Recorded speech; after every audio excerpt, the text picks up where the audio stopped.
Okay, so good day, guys. I'm doing a video lecture for Unit 4, Learner-Centered Pedagogy. So if you're keeping on track of your course syllabus, this is the second to the last unit. And Unit 5 actually has to do with um, learner-centered lesson planning, to which you will be um, participating in a write shop that will be organized by the college. As to the finality of the schedule, I will be announcing it through your GC.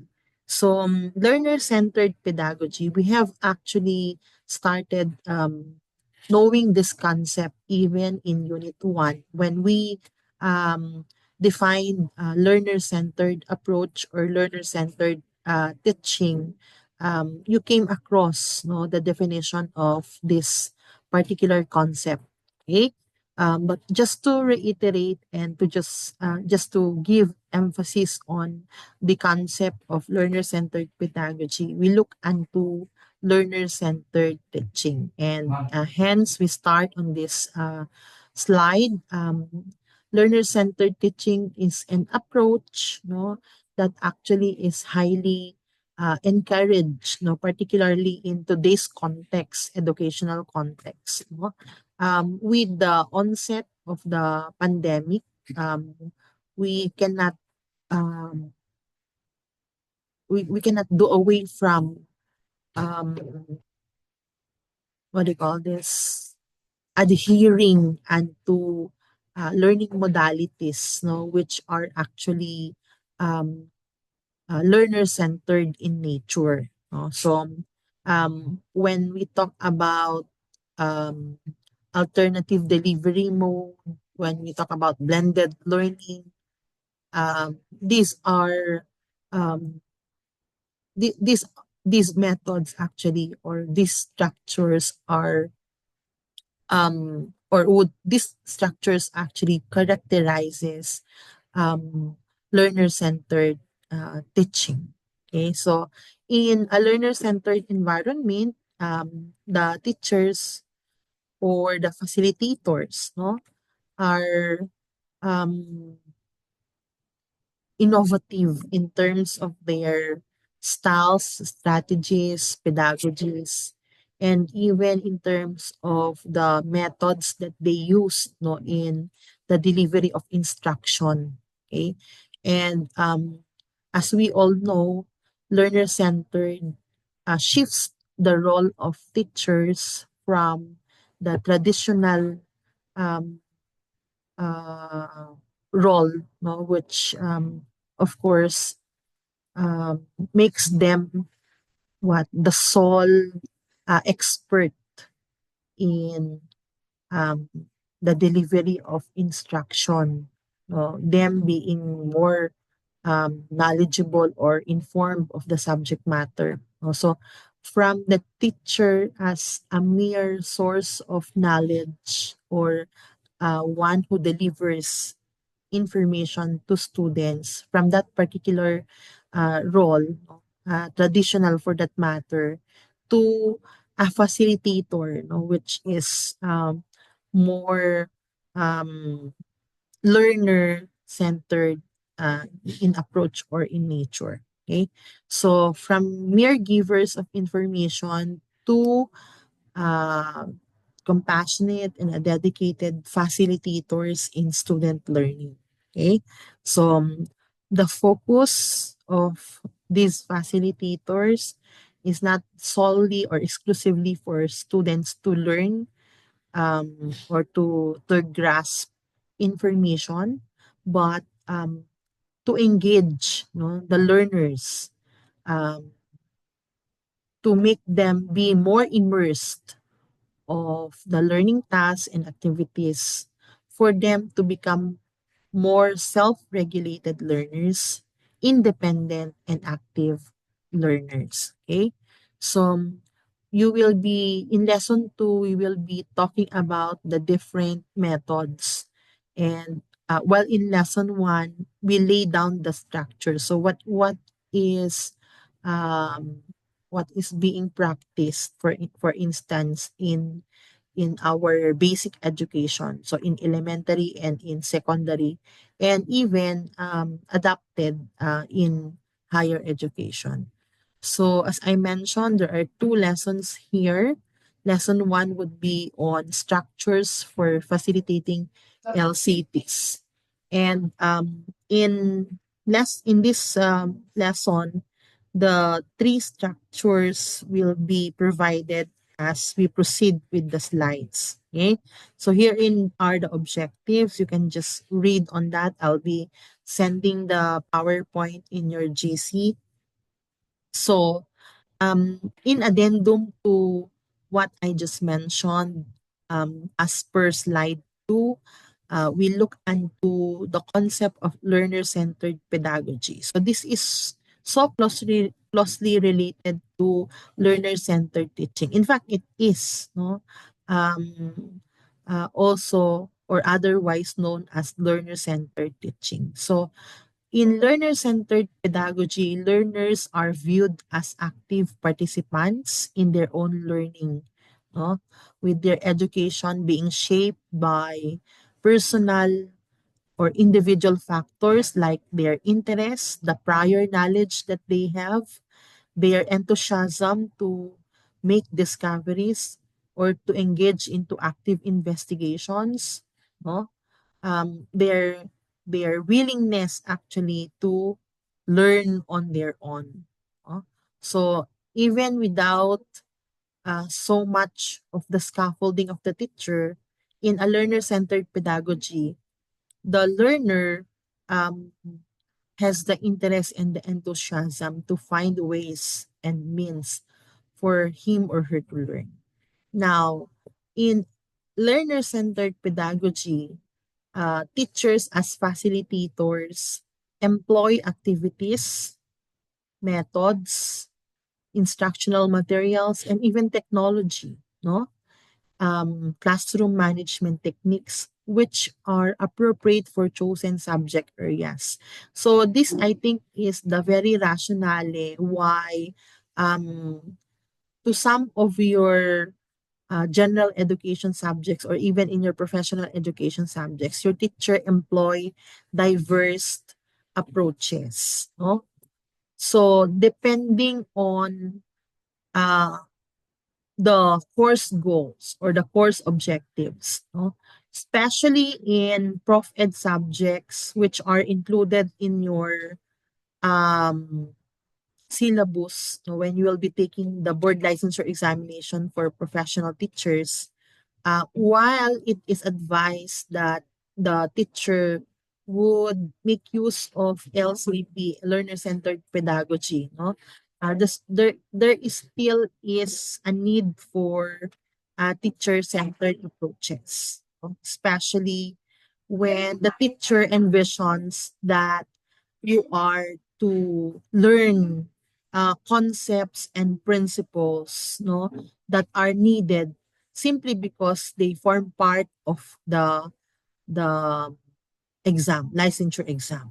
Okay, so in LCP, there is an application of appropriate principles in the preparation and utilization of conventional and non-conventional technology tools. No, so we have educational technology because we are of course looking into way forward. No, so in the future, um, you could perhaps envision a classroom environment where um, technology is a basic requirement or requisite, no, for learning to take place, no. So siguro years from now mga touch screens na ang hawak ng teachers at hindi na mga chalk, no.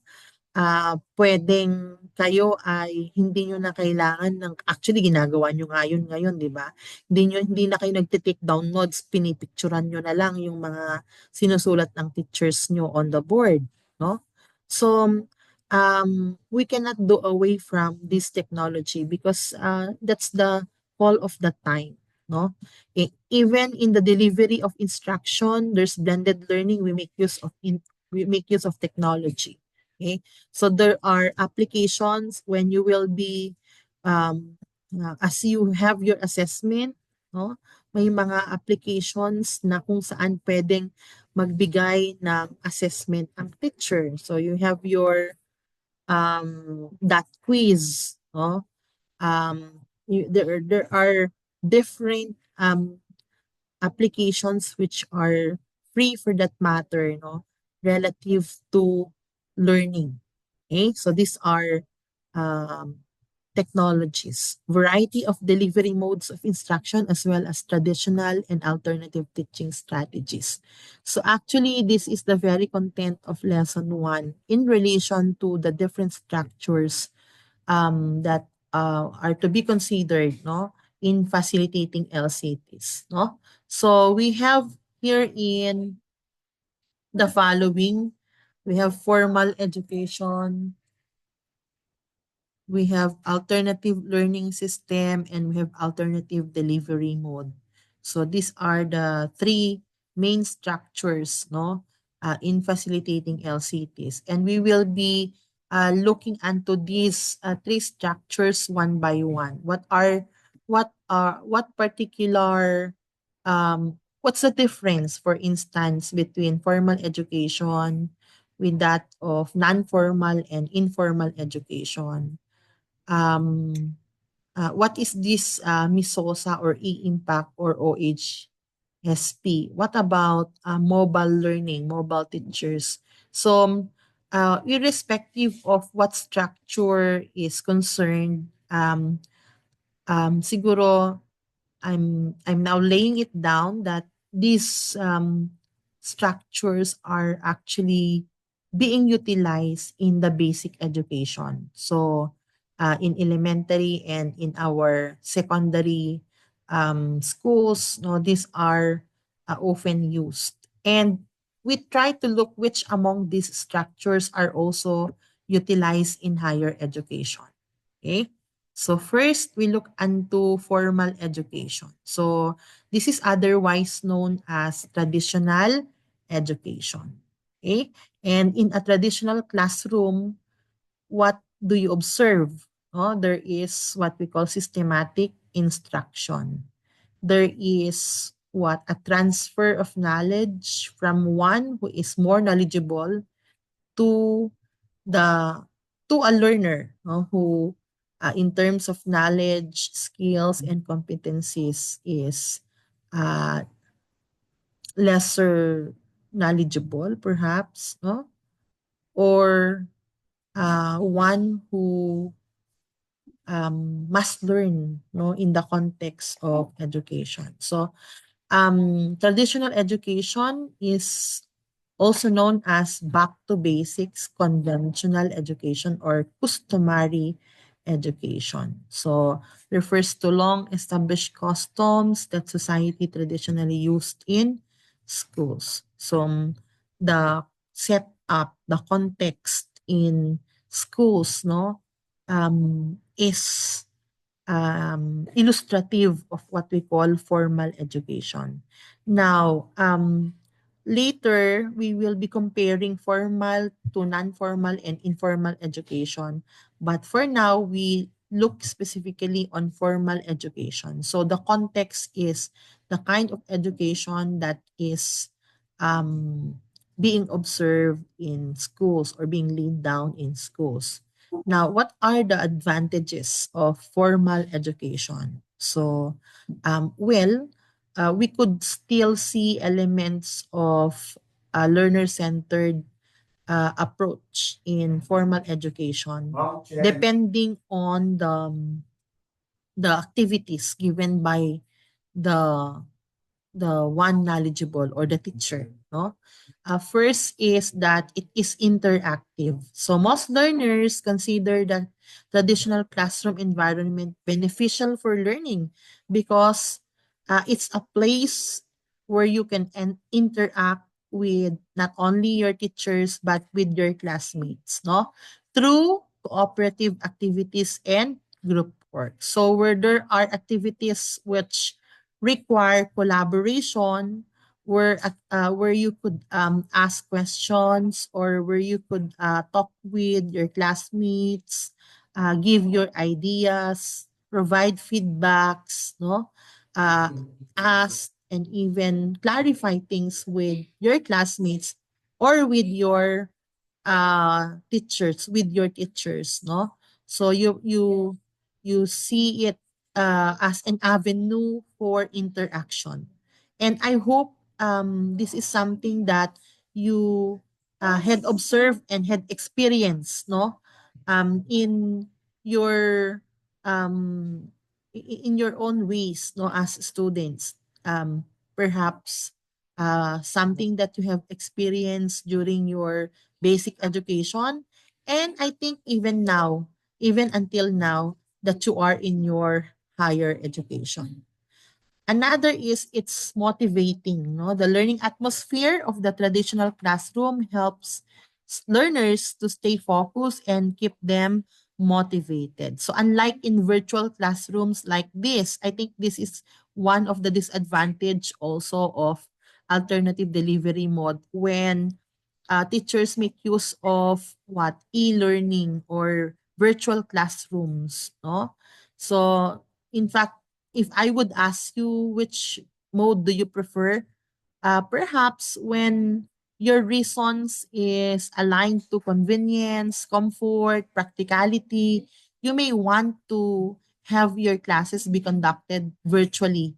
But as to how effective do you learn, how cooperative or how engaging would it be, I'm sure you would prefer what, the traditional formal education, where you come to interact with your classmates or teachers face to face. Okay? Another is, ang sabi diyan, um, it's accessible. Okay? So in a traditional classroom environment, learning begins with the teacher sharing his knowledge with learners, proceeds with discussions between the teacher and the learners, and ends with the new information written in your notebooks. In fact, you rarely do this now, no? What I noticed among learners is that when teachers discuss, no, or there is the usual interaction, um, you agree, you disagree, and then again you come to a resolution of the things that are being discussed in the classroom. So in a way, you learn. You might not be writing everything in your notebooks, but definitely there is something that you draw from when you need to decode, no, the learnings that you have. So either you go back to your phones, because this serve as your um, saving gadgets, no? Where you could take photos or even record of video lectures, no?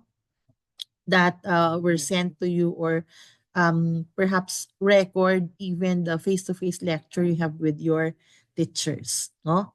So it's accessible in a manner that you could go back, and there is an easiness, no, there is an easiness of learning. And then we have organize. Now, this provides learners with a fixed schedule. So we follow a particular timetable in terms of learning. For example, a 3-unit subject, you are expected to what? To meet for 54 hours, if that's 3 unit. And that 54 hours, based on scheduling, you are to meet at least 3 hours a week, no? So meron kayong sinusunod na schedule at fix 'yon. Not subject to the discretion of the teacher nor the student. Okay? And in that particular schedule, it's dedicated exclusively for learning. So there are specific in the syllabus if you happen to encounter a detailed syllabus, there are specific targets, no, as per schedule. So, for instance, how many hours is dedicated for Unit 1? So, kung merong 5 units ang isang course, nahati-hati yon depende sa mga kailangang aralin ng isang estudyante, no? At provided that this 3-unit subject would be equal to 54 hours. Okay? So learners in this situation prefer to be forced. So, di ba? Whether you like it or not, if your schedule says that you have to attend your classes at 7 a.m., irrespective of your reasons, you have to be in school at 7 a.m. That is if you are to have your face-to-face classes. But in context like this, where you are scheduled for virtual or online classes, then um, uh, it's a matter of agreement on whether your teachers would meet you synchronously or the teachers would meet you asynchronously and would provide scaffolding in terms of the topics. Okay? Then, next. Traditional education teachers employ the following to facilitate teaching and learning process. Okay? So, in what way can we observe um, facilitating, no? And I mean, how teachers are considered as facilitators of teaching in a formal education. So traditional teacher employ lectures, no, like the one we usually do, as I mentioned in Prof Ed subjects. Definitely, we cannot do away from lectures. No, lectures, um, tawag dyan, application task, no? Assessments, no? Recitation, ayan. Oral examination, you are given recitations, no? So it could be written or oral, okay? Usually depending on the luxury of time, depending on several circumstances, no?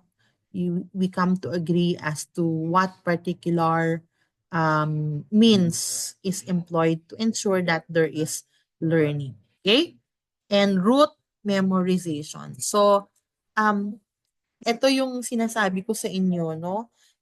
If the course is a board course, there are concepts, principles, laws that must be learned, must be remembered, must be inputted to your long-term memory. And usually,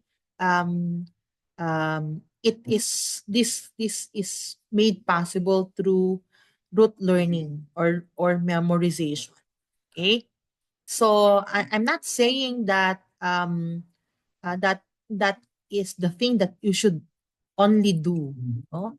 But that's one thing that is expected, no? Because again, even in your BLEP, there are uh there are ang tawag dyan, concepts or terms that are included, no? So um definitely, you cannot memorize in the first place without understanding the concept, no? So, um, although in it says here that it's a memorization without any effort to understand. So I think that's one thing that we disagree with, no? Because you cannot in any way memorize a concept by just simply mumbling the definition. Is it not that it's more effective when you come to remember more the concept when you do not only define it as to how the text had defined it. You would also, you could more likely appreciate the concept or um, uh, define it effectively if you have understood or if you understand the concept. Okay?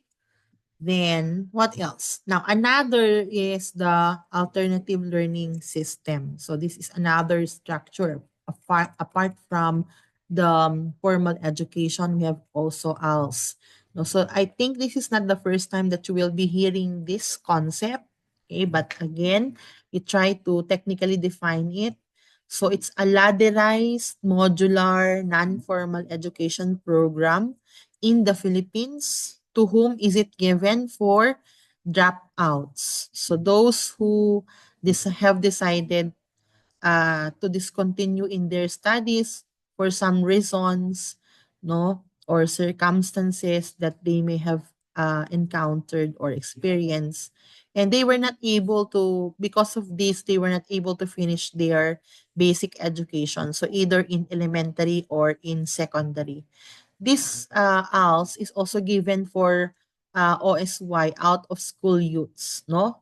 For non-readers, for working Filipinos. So those who are working, I mean the working population, and who still intends to have their diploma, they could actually what? Avail of the ALS, no? Even senior citizens. Kaya kung napapansin nyo, there might be some news or documentaries featuring ALS learners, yung may mga senior citizens na talagang would still opt to have their diploma through ALS. So it's a part actually of the Philippine educational system, but serves as an alternative to the regular classroom. So it is it's a way different from the traditional education that we have discussed earlier. Okay? Um, the ALS is a free education program. It's implemented by DepEd under the BOSS, Bureau of Alternative Learning System. So meron tayong separate na ALS teacher, uh, separate sila dun sa regular teacher na meron tayo sa mga schools. Okay? So, the program provides a viable alternative to the existing formal education, encompassing both the non-formal and informal sources of knowledge and skills. So, later we will be distinguishing these three: formal, non-formal, and informal. Now, there are two schemes of conducting ALS. We have the school-based and the community-based, no? So, in school-based, at a specific or defined schedules, the school-based instruction is conducted definitely in school campuses. And in the community-based, it's conducted in community halls. So kung merong community learning center, kung merong mga barangay learning centers, no? Or even at times at the house of the ALS teacher, no, in private places, this is the community-based delivery or scheme. So, like the formal education, there's also what we call uniform or standard lessons, no? But this is delivered through modules. So in all subjects, no, covered under the DepEd curriculum. So, uh, are there other agencies apart from the BALS who conduct or who conducts ALS classes? No? So the answer is yes, but they have to be under the supervision still of DepEd. Okay? So private NGOs could actually deliver the ALS program but still under the supervision of DepEd. Okay? So in ALS, learners have to attend 10 months of school or equivalent to 800 hours, no, in the classroom. So ganun din po, katulad din ng mga nasa formal education, 'di ba? Because the 2 months are for vacation purposes, 'di ba? Mga summer vacation. So 10 months talaga na nasa eskwelahan. Ganun din po sa ALS. Ngayon, ang pagkakaiba kung doon sa formal education, meron kayong periodical exam, no? Dito, meron silang tinatawag na accreditation and equivalency. So, meron silang paper and pencil-based test na kung naipasa mo yon, no, ay pwede kang what? Yung promotion na sinasabi nila. You will be promoted to the next uh, level or grade na tantamount doon sa result ng equivalency exam mo.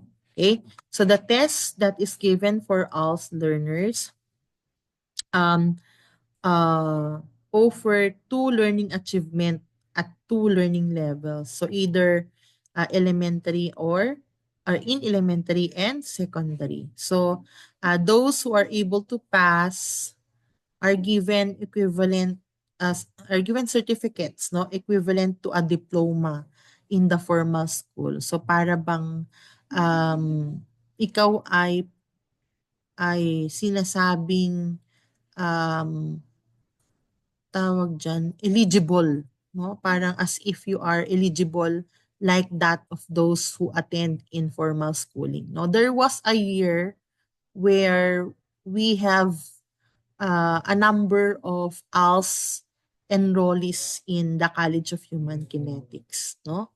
So may time noon na nag-open tayo for ALS, particularly for the BICES program.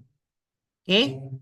Meron din ba silang graduation, ma'am? Meron din po, no? Kaya I don't know if you're aware of that. There is also a schedule for graduation for ALS for those who were able to successfully finish, no, the ALS program. Okay? Now, what are the advantages? If we were able to point onto the advantages in the formal education, we'll look into some of the advantages in us. So we have first, it provides more educational opportunities for Filipino citizens of different interests, capabilities, demographic characteristics, socioeconomic origin and status, as well as addressing the needs of the marginalized groups. So if you happen to hear my presentation a while back, no, I think I made mention that the ALS is also for the working population. So it is as if that it gives them opportunity to still have a diploma while they are working. No? Actually, meron na yan ang siguro equivalent niyan sa tertiary education. Meron tayo nung ETIAP, no? So parang equivalency ano ba ang ibig sabihin ng ETF? You could search that. There's a particular CMO um, about ETF. No? So ano yung context ng ETF, ma'am? Hindi ka nakapag-college pero currently working ka, yung nature ba ng trabaho mo, yung number of hours ng experience mo doon, or kung years man ang experience mo doon, yung mga trainings na meron ka, no? Equivalent ba yan? Pwede bang gamitin yan to offset a particular subject or number of units in college? So, syempre, ina-assess yan at kailangan mag-provide din ng particular document, no, that is to be evaluated, and um, the those in charge in the academe, no, in higher education in CSU for instance, will be evaluating whether this experiences and training you have are equivalent, no, to the academic subjects or academic courses for a particular degree like BSES for instance, no? Kasi ang meron tayong itiyak dito sa CHK ay sa BSES, no? So that is again a way forward. We are looking forward of the implementation of that, no. There had been initiative on the part of the college to submit, no, our BSES program, um to submit, no, um the BSES to have its ITIAP program. Okay? So, ayan. Puwede siya, kumbaga ang sinasabi dito, nabibigyan ng pagkakataong makapagtapos, magkaroon ng diploma ang mga Pilipino. May trabaho man, senior man, out of school youth man, at ang pagkakataong ito ay natural makakapagbigay din sa kanila ng oportunidad. Okay? Now, the program cuts the time needed to finish elementary or high school, hence it significantly cuts expenses as well. Since merong accreditation and equivalency, maaring nasa grade 4 ka, pero pag pinasa mo yung accreditation and equivalency, pwedeng yung maabot mong level ay sa secondary, no? So natural, it will bridge the number of year, parang the gap, no? If that happens, then it would be very practical on the part of the learner, no? So hindi ko na kailangan pagdaanan pa yung other grades or levels kasi based on my age or even on my in terms of my capacity as could be uh, as evidenced by the accreditation and equivalency test, then uh, you are promoted to a higher level and mas konti ang expense at lesser yung time na i-dedicate mo for your learning. Okay? It gives hope to the less fortunate. O, di ba? Yun na rin yung pinaka bottom line kasi nun eh, no? Na hindi man ako nakasabay sa aking mga batchmates siguro, pero mabibigyan pa rin ako ng pagkakataon at ng pag-asa through the ALS. Okay? Okay. Now, under ALS, we have non-formal education. Definitely, ALS by nature is non-formal, no? Kasi nabanggit natin kanina that it could be delivered through two schemes, no? So either school-based or community-based. At hindi maaring may standard or uniform na lesson pero ang delivery ay module, through a module. Oh. So, it's a non-formal. So, what is this non-formal education? So, under UNESCO, no, yung pillars of learning, one of the pillars of learning is learning to be, no? Pagdating nyo ng second sem nyo, you will be having a subject under me, the teacher and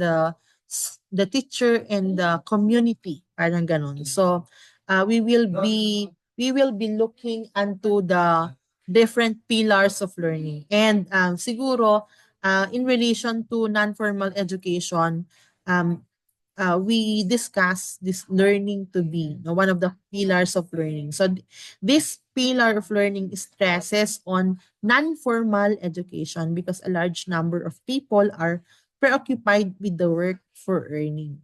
Kasi kung minsan yun din lang naman ang essence kung bakit tayo nag-aaral ng mabuti. Bakit ka ba nag-aaral ng mabuti? Dahil gusto kong magkaroon ng diploma. Bakit mo gustong magkaroon ng diploma?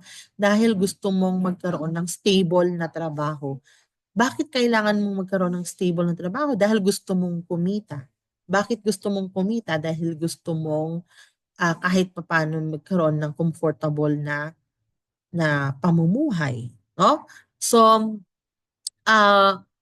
while you are working, you perhaps have not received or had not been a recipient of what your desired education. So because you wanted more opportunities, then you can you can venture, no, studying during your free time. So para bang ang ano mo na ngayon, ang priority mo ay ang trabaho mo at ang sideline mo ay yung pag-aaral mo.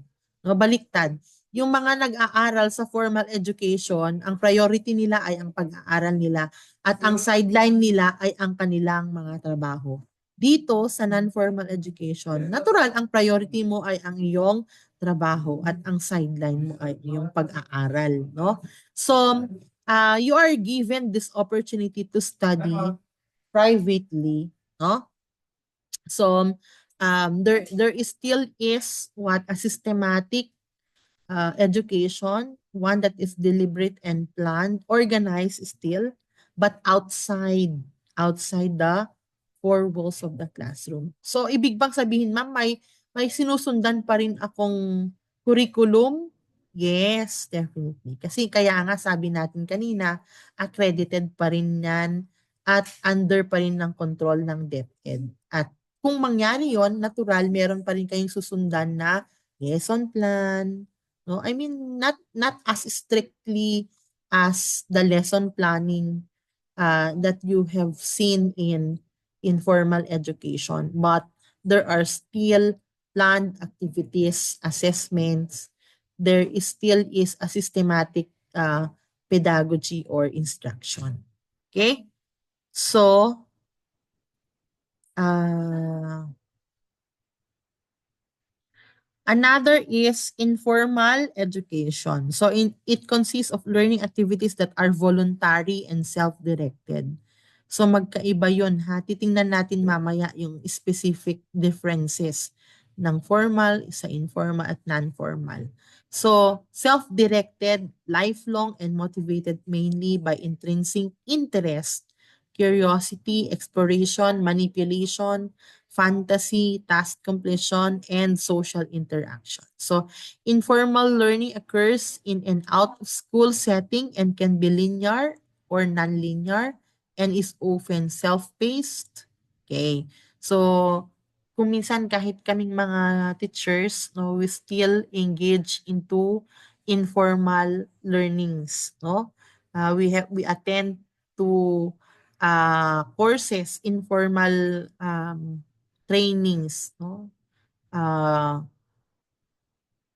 to which there are modules to be completed, no?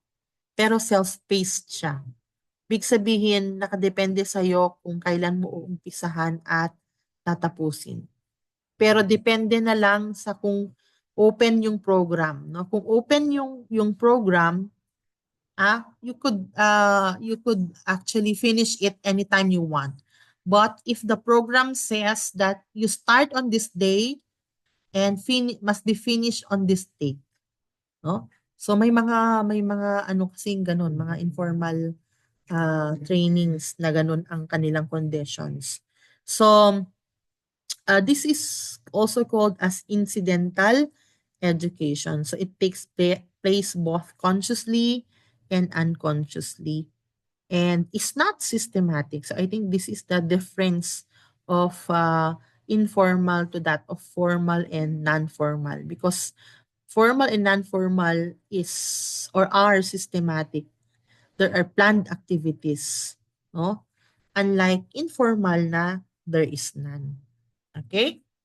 Informal education is usually gained through daily experience, work, and activity. So, even in our context as workers, no, it may not be along our field of specialization because not all of us are employed or we may be employed but we are underemployed, meaning to say we don't actually do careers which are related to the degrees we have finished, no? Kasi yun yung underemployment, no? Now, while we may be underemployed, no, katulad halimbawa kapag business graduate ka, pero nandun ka sa fast food chain, halimbawa sa McDo, anong ginagawa mo doon?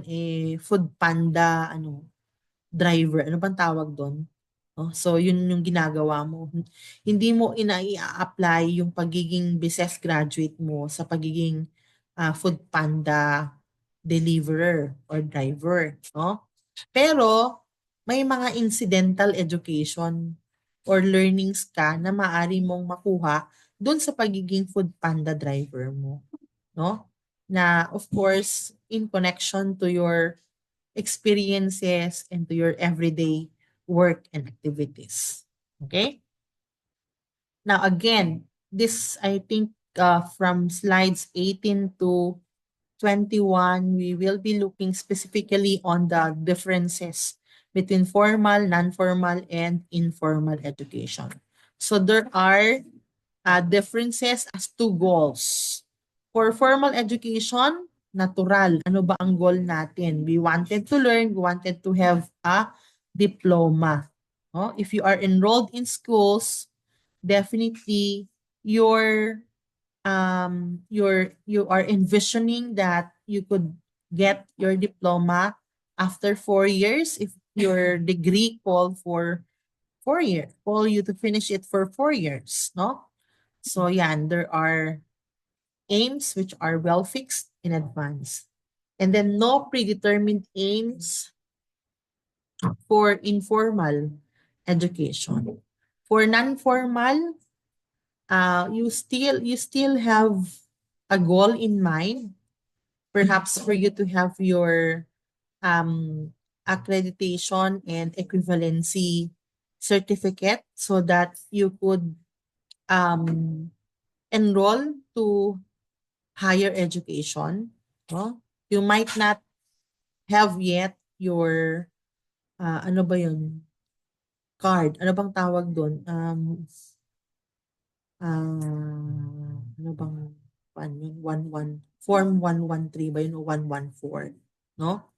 But definitely you have your certificate, no?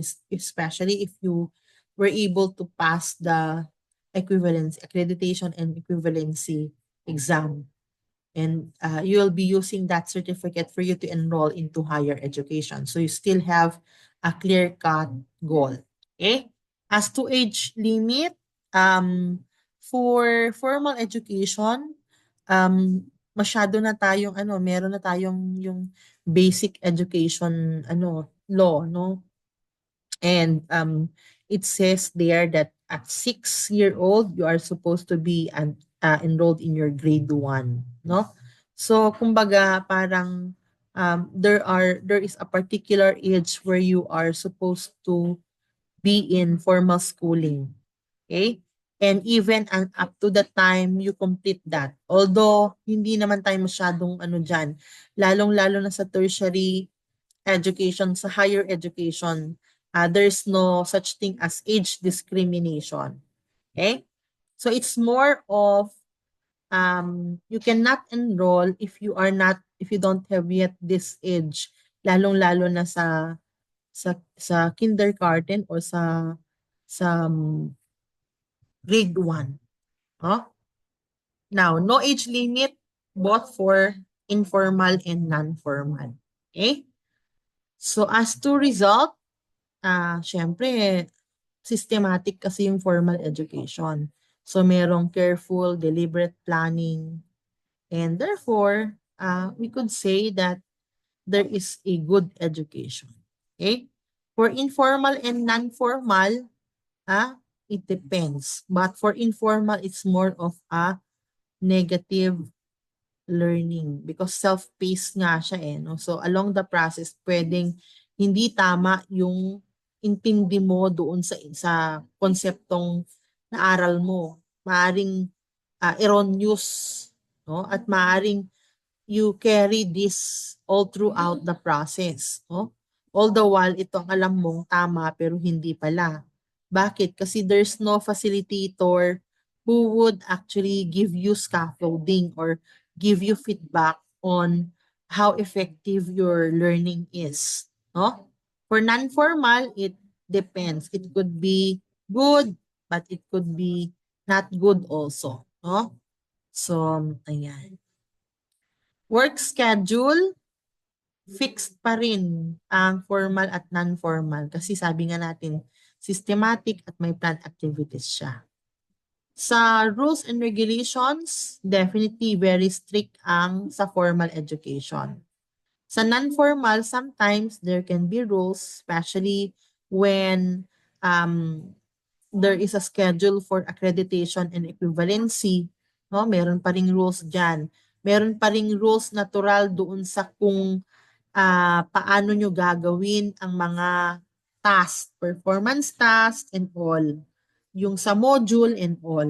Okay, kailan ang submission, so meron mga rules. Sa informal, walang rules. As to restriction, no restriction for both informal and formal. But for formal, there are restrictions, no? Both as to teachers and learners. Halimbawa, yung content ng curriculum, oh, while you can be, your voice can be considered, I mean, your ideas can be considered in the crafting of the curriculum, but you cannot have a total control of the content of the curriculum because this is something that is under the ambit of the regulatory body like the CHED. Okay? Then organizing body, syempre sa formal education, merong ano yan, may organizational chart. Merong principal, merong teacher, okay? Merong program chair, mga ganun. So sa non-formal, meron pa rin kasi meron tayong ALS teachers meron pa rin silang organizational structure. But sa informal, wala. Sa syllabus, ayan, merong syllabus kasi sa formal at non-formal. So, nakalagay doon kung ano, kailan mako-complete. As to the qualification of teachers, again, sa formal and non-formal, merong qualification. Sa informal, wala. Okay? As to the process of teaching, artificial way of teaching learning. Bakit artificial? Ha? Although it's a combination, it could be a mix, no? A combination of what? A combination of the natural, I think that's non-formal. No? Sa formal, dahil formal nga siya strict, it's more of the artificial way. Okay? Conscious efforts are made. Okay, so it must be parang bi-directional or both the teacher and the learner play important roles for learning to take place. No? For non-formal, since modular siya, okay, much of the effort is expected on the learner. Okay? So there must be deliberate, conscious effort on the part of the learner to finish the performance task as per module. Means. Proper means are used to achieve the goals both for formal and non-formal. Then, mental strain.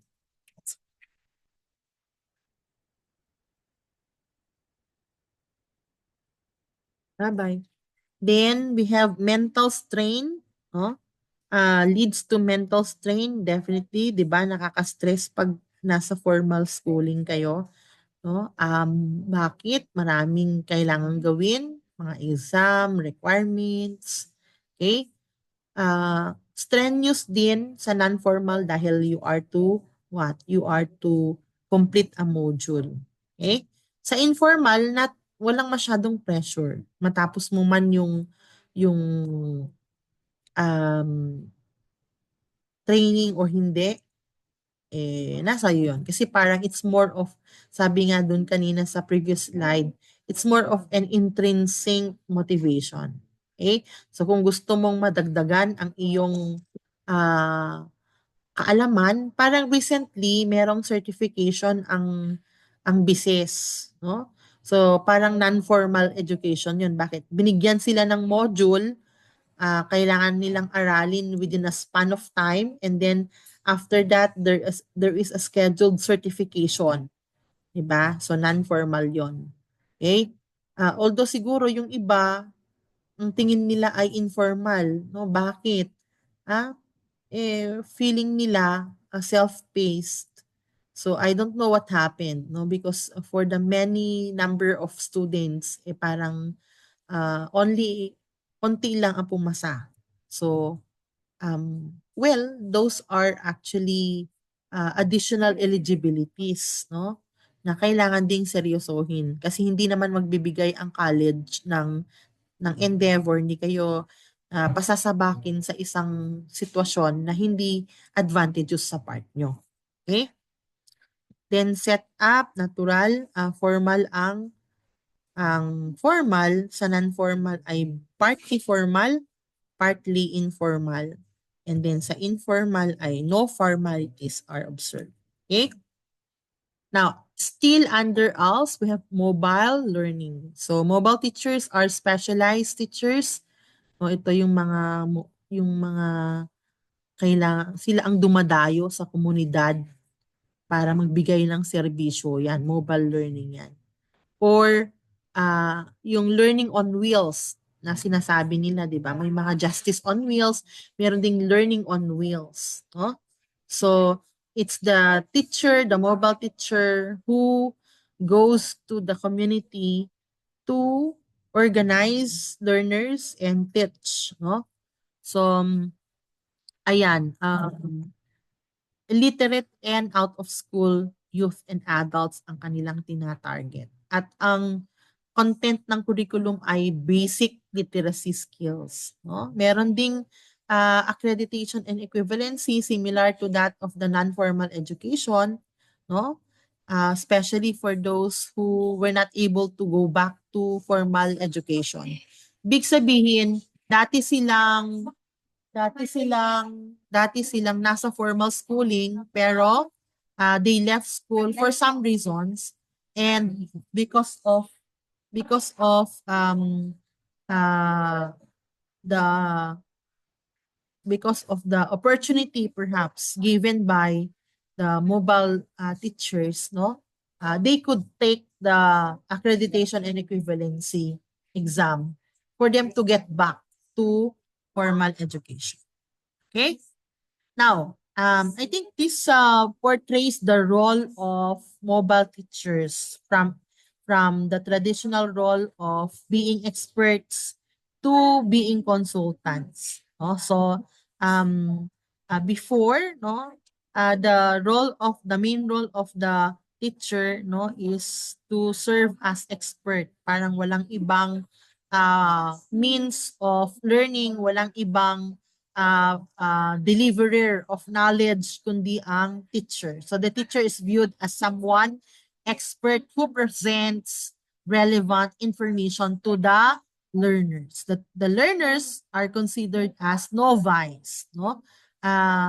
Who need to learn. No? So para bang wala kang choice, kailangan mo matuto kasi wala kang alam. So ako ang expert dito, ako ang magbibigay sa iyo ng karunungan o kaalaman na wala ka. Okay? So, in the alternative learning system or specifically in mobile learning, no, there is a veering away of these roles of teachers. No? So, from expert, the mobile teachers becomes presenters of the expertise that they have to others. No? So there is a transition, no, that puts teachers into that role of becoming presenters merely of information or of their expertise. Okay?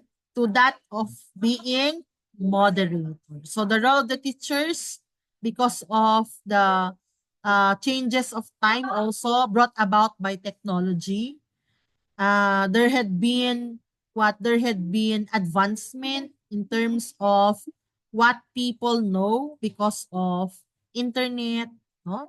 So if the mobile teacher now moves to the community, the mobile teacher no longer consider herself or himself as expert or even as presenter, but merely as moderator. Kasi maaaring yung komunidad, maliban na lang kung far-flung areas yan, no, na walang teknolohiya, hindi abot ng internet, natural, pwede silang consider na expert, no?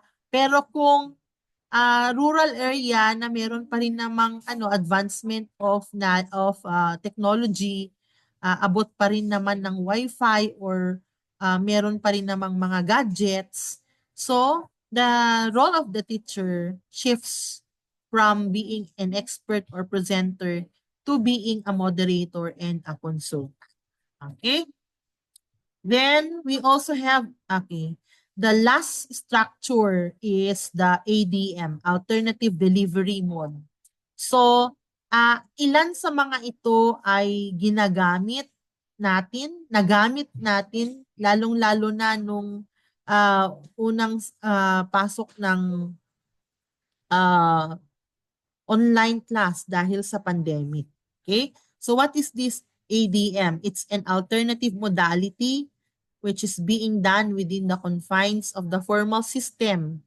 No? So formal education within the context of formal education, it allows schools to deliver education to marginalized learners and those at risk of dropping out in order to help them overcome personal, social, and economic constraints in schooling. Actually, ginagawa natin ito ngayon, no?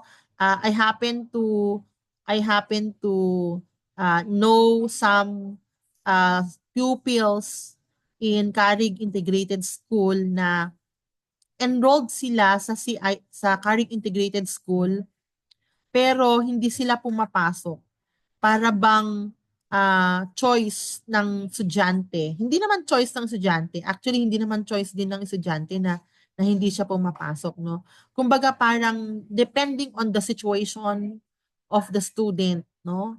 The family, for instance, no, of the student, the financial capacity of the student, no? Um, um, they are made to continue with their studies through other modes of learning modality other than face-to-face. No? So, pwedeng modular yan, pwedeng blended. Okay?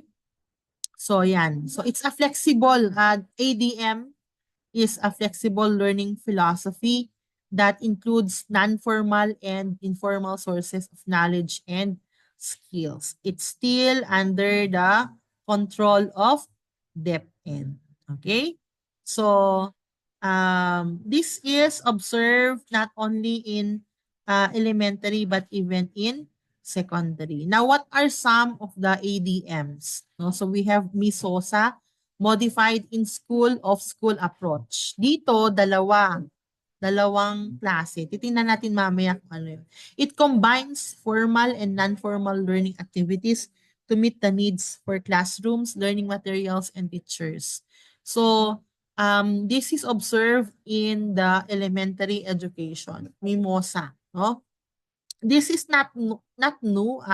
In fact, even prior the pandemic, no, this is observed especially for the purpose of what? Making quality education be accessible to everyone in the community. So, in cases also at which the school um, is being confronted with a huge number of enrollees and there are no other alternatives, no, for the school to deliver education, um, but to accommodate, no, these learners through MISOSA. So kumbaga parang sa Manila, sa urban areas lalo na, meron yung pang morning, meron yung pang afternoon, no?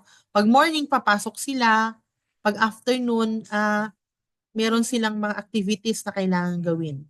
Kapag pang afternoon ka naman, papasok ka ng afternoon, yung morning, pwedeng yun yung activity na, pwedeng yun yung time na i-dedicate mo for the activities given to you. So, in school of school siya. Okay? Ayan. So, these are some of the aims. Andyan yan. Okay? Now, Misosa is, ayan, so yun yung ano niya, characteristics niya, no? Where there are large classes, no, especially in the intermediate grades, no? Um, Misosa is used for the purposes of troubleshooting the congestion problems as to the number of learners, shortage even of teachers, overpopulation, and other factors. So technology enhanced, it is a technology enhanced alternative delivery mode which enables schools to deliver elementary education despite the lack of teachers, classrooms, and other concerns. Okay? So there are two groups of classes in under Misosa. You have your in-school group and off-school group. Okay? So katulad nung nabanggit ko kanina, very flexible ang learning schedule. Pwedeng morning session, afternoon session, pwedeng in-school group and off-school group. No? So the in-school group definitely learns inside the four corners of the classroom. So the off-school group, on the other hand, um, uh, manifest flexibility to learn and do activities independently or with a learning facilitator. Okay? So, ayan. Or vice versa. Okay? And then we have the E-impact, the enhanced instructional management by parents, community, and teachers learning system. Oh. So para bang ini-involve nila ang community, no? As part of what? As part of the learning system. So it's a technology enhanced alternative delivery mode developed by CIMEO Regional Center for Educational Innovation and Technology, or ito yung tinatawag nilang INOTEC, no? To address issues in accessibility and quality of education in schools. Okay, usually handled by few teachers teaching multi-grade classes.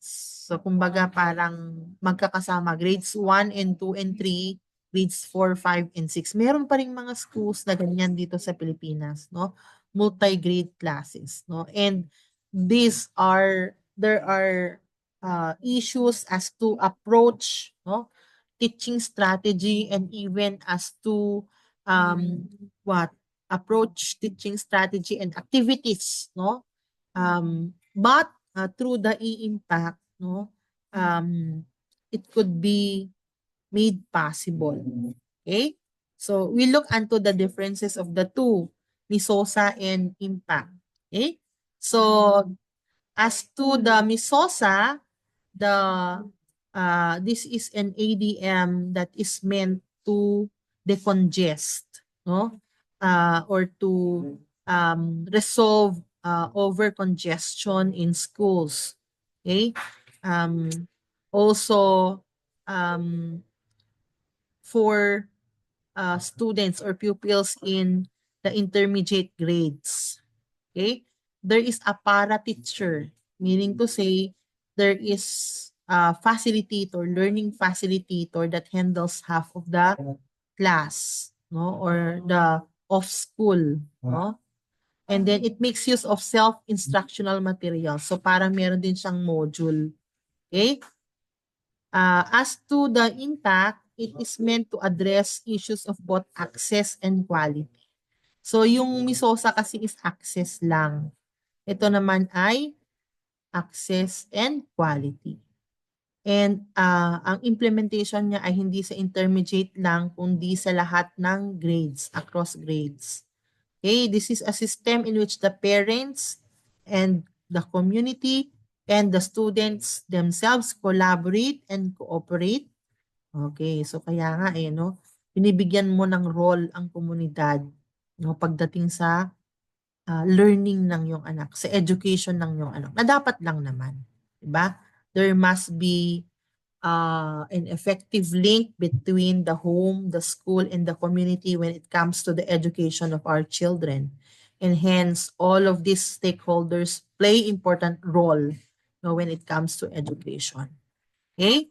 Then, there are memes. Dun sa isa ay SIMS, self-instructed materials. Dito naman sa impact, meron tayong modular instructional materials. Okay?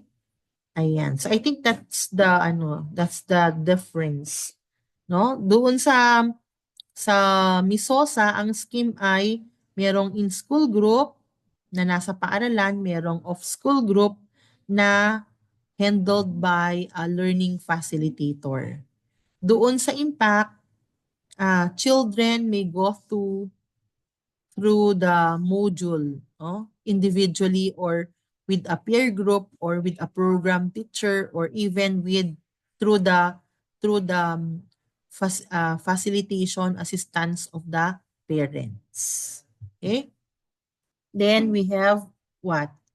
Last of the ADM is the OHSP or the Open High School Program. This is for the secondary education. Okay? So it's an ADM for formal secondary education program, which is observed both in the public and private schools run by the BSE. Yung isa is sa BEE, no? But still under DepEd. Okay?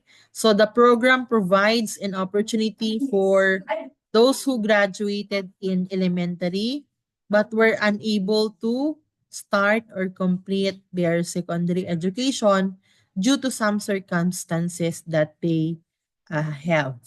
Okay? So meron silang tinatawag na Philippine Education Placement Test. Titingnan kung saan sila nararapat ipi-place ka, sabi nga nila, no? So OHSP offers independent, self-paced, and flexible study programs using self-instructional materials. So meron din silang SIMS. Okay? Meron din bang silang tutors or teachers, ma'am? Meron, pero they are met only occasionally. Now, it is intended for whom? For those who were not able to pursue secondary education because of reasons like schedule. Okay? Kasama din ba sila sa school improvement plan? Yes. Okay? So, OHSP actually serves as an intervention for dropout reduction. Okay? So, kaysa sa mag-drop sila, bigyan natin sila ng pagkakataon through the Open High School program. Okay? So, this is for lesson 1. I'll do another video lecture for lesson 2. Okay? Should you have questions as to lesson 1, we may talk it out, scribble your questions in the in your respective group chats. So thank you and good day.